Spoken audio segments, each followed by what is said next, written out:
Baseball is in the air, and we bring in Chad Smith to talk all about the Rebels this season.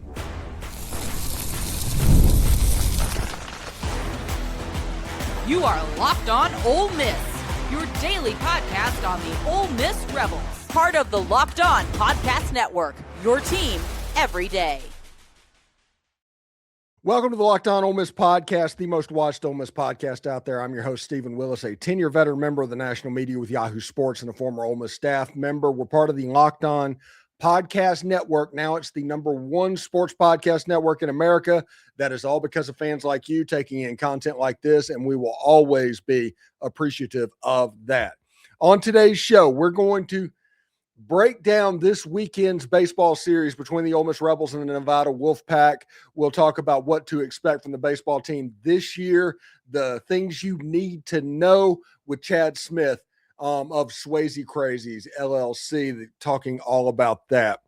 But first, we let you know that we are free and available on all the podcast apps and on YouTube, and a special hello to the insiders and everydayers who make the show what it is, and that is your team every day. Today's episode is sponsored by FanDuel. The winter games are on, and there's no better way to follow them than betting on FanDuel. FanDuel, play your game. All right, Chad Smith. Chad, what is the #1 thing that we need to know about this baseball team going into this weekend? You know, you mentioned that earlier, and I immediately two things came to mind. Obviously, the #1 thing is offense. We've got a hugely offensive team this year. We've got 3 returners. One was not on the team last year, but 3 returners coming back with 20-plus home runs last season. No other offense in the nation in college baseball has that amount of offense coming back. We also have 2 guys that I think could actually push the 20 home run envelope, if you will. For instance, you look at Will Furniss. Will Furniss last year ended up, I believe it was 14 home runs overall, and he got off to a rough start, was essentially the problem with Furniss. And I bet he would tell you the same thing. But coming off of last season, he ended the season well, ended it strong, really came on during the conference portion of the season. And I think he's going to make the push for 20 this year. If he can get 20 home runs and have 4 guys right there in the conversation for 20, then this offensive juggernaut is really going to take off. And I believe it was last year, home runs, we exceeded, had the most ever home runs in play in college baseball play that we've ever had as a program. So I think we're well on track to exceed that. But what most people aren't really thinking about is it's not just the power. We've got guys in there like Dom Decker from Murray State that ate us up in postseason last year. You know, he's going to bring a steady bat, a good hits to all fields. He can hit down the third base line better than just about any other player I think I've seen in a long time. And to be able to do that, bring this offense together, I think is really where it's going to come home. Yeah, when you look at the rankings in the preseason, Ole Miss is unranked, and about 10 teams in the SEC are ranked. Is that because maybe people are worried about we might play long ball, but they're worried about a little bit too much swing and miss, kind of 3 outcome at bats? Probably so. We did that a lot last year, especially with Judd Utermark, and Judd knows what he's up against, but at the same time, when he hits it, it's going somewhere. It's going for a long ball. It's going for extra bases. Judd, I have no doubt that Judd will take a different approach this year, being a senior campaign, and adjust those numbers down in the right direction. Another good example would be Fawley. Austin Fawley was another one of those where he looked really good with the long balls that he hit. However, and where the scouts want to see him come up in the rankings as far as draft goes, which we'll talk about at a later time, but where they want to see those numbers come down is they want to see the swing and miss come down, get 60 strikeouts in the season, get 20 plus home runs in the season. That's going to mean a lot of money for Austin Fawley in this off season. So, but go ahead. I'm sorry. Yeah, I was going to say, whenever you talk about that, like you mentioned Dom Decker before, he has one of the lowest chase rates in the entire conference coming into it. So I think there is a chance that there's a little bit of small ball out there with him and Hayden Federico, but I am worried about the swing and miss canceling that out to where that can't be overly effective. Right. And that's the key to it. You're going to have Brayden Randle step up big time. He's going to be starting out there at short, and he'll get reps with Pano, of course, but we need Brayden Randle and Hayden Federico to really step in and provide, 300 may be a little on the top side for Brayden Randle. If he makes 290, I'll be happy with him this season. As far as Hayden Federico, that kid should be 330 this year. If he's hitting 330, I feel really good about our chances playing small ball alongside the power component of this offense. Yeah, this is one of those teams, in my opinion, to where if you need to get some people to get on base in front of like Fawley and Utermark and all those guys. So whenever they hit the ball and they do that, it actually does damage and puts a crooked number on the scoreboard. That's exactly right. You want to inflict the most damage with your big guys. And this year, I believe we're dealing with more experience. Well, yeah, we had some experience in the outfield as well last year, but the experience that I think we're going to have this year, provided by the gentleman from Clemson, Pasella, Becerra, those guys are really going to step in and do what they're capable of doing. And, will it be an adjustment to SEC ball? Of course, once we hit conference season, but that's 4 weeks away. So let's get the first 4 weeks under us. All right. Everybody knows about Hunter Elliott. Everybody's aware of that. What does the pitching staff after Hunter look like? So mostly power. You've got mostly power arms, which it plays out really nicely. And that's the second part of the part that you asked earlier, the question of what do you need to know about this team? It's not just Hunter Elliott. Hunter Elliott's the nice headpiece, if you will, on the front of the bullpen or on the front of the rotation that will get us in position to win every Friday game throughout the season, regardless of opponent. But he is also the crafty lefty. Doesn't have a lot of velo, but he can throw the hammer down, throw the change up with effectiveness. On Saturday, we come back with velo with Cade Townsend. Cade is a sophomore. The kid's throwing 96, 97 mile an hour fastballs. He's also throwing a slider that is worthy of note as well. And you'll also see his splitter. His splitter is just as good as anybody's on the team. Cade will provide the velo from the right side. And then we flip it back over on Sunday, the third day, to Will Libbert. And Will Libbert's throwing 95 to 96 from the left side. So he's a power guy going from the left side. So, bringing it from the crafty lefty in the beginning to the velo from the right to the velo from the left, you're not giving the same look to the lineup each day of the weekend.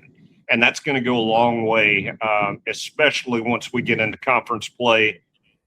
The schedule makers did not do us any favors when it comes to conference ball.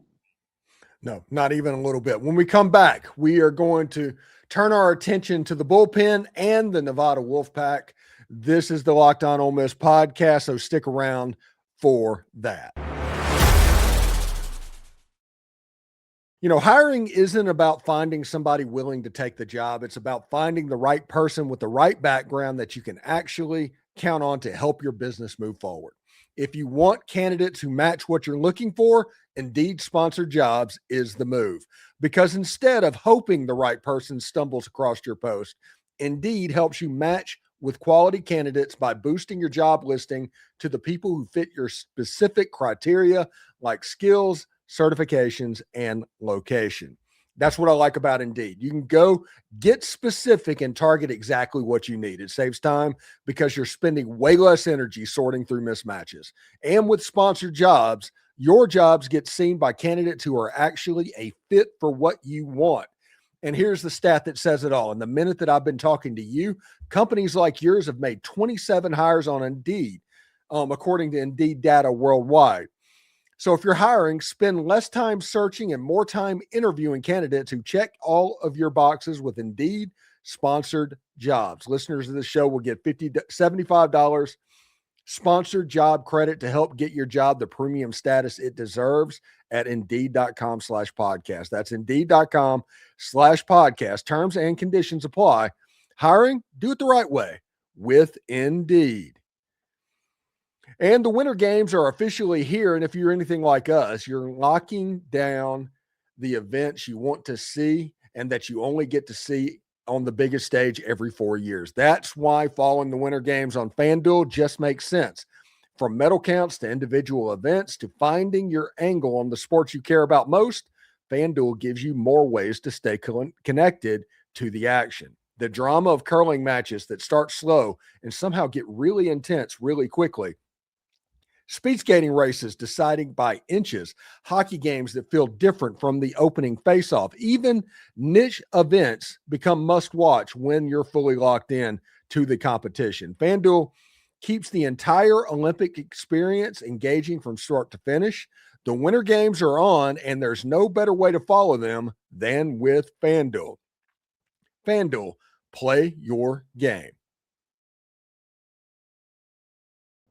I'm Kalia Butler, host of Locked On Women's Basketball, and this is Mazda's Women's Basketball Snapshot, celebrating the work no highlight reel can ever capture. Number 1 ranked UConn dominated Tennessee 96-66, turning a halftime tie into a historic win and avenging last season's loss by delivering the largest margin in the rivalry's history. AZ Fudd had 27 points and Sarah Strong added 26 as the Huskies remain perfect on the season, reminding everyone why they are the reigning national champions. In the Big Ten, number 2 UCLA rolled past number 8 Iowa 88-65, powered by 22 points from Angela Dukelich and a huge advantage in the paint, staking their claim as a national threat. These moments are earned off the clock, those long before the lights ever come on. The sweat, the fakes, the doubt, the scrapes, and coming back for more every time. Mazda puts that same drive into every detail. Wins define the moment, putting in the work, that defines you. There's more to a Mazda because there's more to you. Do us a favor, like, subscribe, and comment on the video. Subscribe to the podcast on whichever audio podcast you're listening to and give it a 5-star review. It costs absolutely nothing, but keeps all of this free. And thank you for making Locked On Ole Miss your first listen of the day. And thank you for making Locked On the #1 sports podcast network. You already live your team every single day. Now take it up a level and go ad free. Join the Everydayer Club today and get Locked On Ole Miss with no interruptions, members only Discord access, and more, all for just $5 a month or $50 a year. Go to lockedonolemmiss.supercast.com or check the link down in the show notes to learn more. All right, Chad, let's turn our attention to the bullpen real quick before we move on to the Nevada Wolfpack. Last year, Mason Morris had a big role behind Hunter Elliott during the season.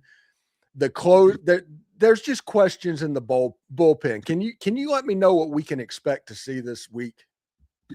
Sure. So first of all, the first week of play, you're definitely going to see a ton of arms. We're going to throw probably, I wouldn't expect more than 4 to 5 innings out of our starters. It's going to be warmer this weekend in Oxford. I mean, we've got a heat wave up here after the ice storm. So 67 on Friday and Saturday, I believe 64, but rain's expected. Expect a lot of arms regardless. This is too early in the season to expend our guys. You know, when you look at last year and what made Friday so successful for us, it was Mason Morris without a doubt. The combination of Mason Morris coming in with a live arm from the right, switching it up on a lineup that was built to go against a lefty in Hunter. That's what we're going to try to do the same of this year. Koenig is one guy that I think is probably intriguing most fans. Anybody that's followed him in fall ball so far, kid can, throw up to 98 miles an hour from the right side and can downright throw the strike and make it a swing and miss pitch very easily. You're likely going to see him on the back end of the bullpen, likely in a closer role, but let's put him in as much as we can to as many spots as we can. One thing that I think that Joel Mangrum has done and Coach Bianco in this transfer portal, they brought in a lot of left-handed arms. So we have a lot more balance than we did even last year. Last year, we were still dealing with a 2023 kind of a leftover from 2023. We had a lot of right-handed arms and not a lot of diversity there. So the left-handed arms are going to be able to come in there and do well for us. We've got a lot of youth also. Cooper Johnson is another kid that has been working his tail off. He's a lefty, and he's out of Georgia, and he's really done well. I think he's going to add in, especially in the middle relief role, and I think he's going to add in some quality innings for us. And we need to build him up to speed because he really didn't get more than, I believe it was 13 innings last year, max. And so he's going to need to get a good bit more experience and to potentially be a threat for us down the conference stretch. So Ole Miss takes on the Nevada Wolfpack. This is one of those games Ole Miss should take all three, in my opinion, looking at what's going on. But what can we expect from Nevada? What do they match up with Ole Miss that might give the Rebels some trouble in this game? So the only threat that I would say that Nevada would play, and they did have consideration for the top 25 in a lot of the polls. So one thing that Nevada will do is they'll play a lot of smaller ball. They will play I don't want to compare them anybody to a Murray State last year because there aren't many teams that can really add up to a Murray State. However, they will play a smaller ball. They'll hit to all fields. They'll get up and perform well offensively. However, against an SEC caliber pitching staff that we have, we should be able to hold them very minimal damage throughout the three games here in Oxford. I mean, I don't see them posing that much of a threat. Now, they're pitching out on the West Coast. Their pitching is, for lack of a better word, watered down throughout the college ranks. They don't have the majority of the great players stay in on the West Coast. So they tend to migrate towards the Southeast, towards the bigger names. And if not, Stanford will pick up a few of the good ones. But for the most part, Nevada will not be a big threat from the mound. My biggest concern is them offensively. And as long as we take care of what we're out to do this weekend, which is get as many reps for these guys as possible, pump our bullpen up and actually get them the time, get them the reps that they need, then we will be just fine. We're going to take three games out of the 3 this weekend, in my opinion. All right. So before I let you go, I do have a question. There's a lot of names of players that we recognize as essentially, especially on the infield, almost the same team that played last year. And last year they had trouble fielding the ball. Did that get fixed? Yes. So I didn't see in fall ball, I didn't see near as much of that as we had at the end of the year. Really, during the middle of the year, during the heart of the year, and the reason why we won so many games is we were a solid defensive club. And Brayden Randle comes in and really does a good job at shortstop. I think that's going to shore us up and provide us a steady arm, a steady ranger there. He's got good range. He's able to get the ball across the infield quickly, and he's athletic to the point. And I love Pano. Pano's got a ceiling, probably one of the highest ceilings on this team, but I don't know that Pano's ready to make that next step just yet. Not this season, anyway. He could come back and really show me something with the bat, and I could eat my words. I would be happy to do so. But I believe that Brayden's going to provide a good anchor. Getting Judd out from second base, putting him on third, which is his more natural position, is definitely going to help us. I think at second, playing a 6'4", 6'5" guy, at second base, I don't think I've ever seen that done before in my life. But he did play it well. I think he's going to play a better hot corner for us. Now, one other thing on this is we've got to have our first baseman, Will Furniss. We talked about him at the plate earlier. He missed a lot of plays down the first base line. And if I had to bet, I haven't talked to him about this personally, but if I had to bet, he was taking batting practice or taking fielding practice on first base line throughout the entire summer. And if he wasn't at the plate, that's where he was taking it. And I believe he is an anchor for the defense, believe it or not, at first. May not be the lightest of foot, but what great first baseman really is that light of foot. Yeah. So I believe you'll see a change when it comes to the infield this year. All right, Chad, what do you got going on over at Swayze Crazy right now, bud?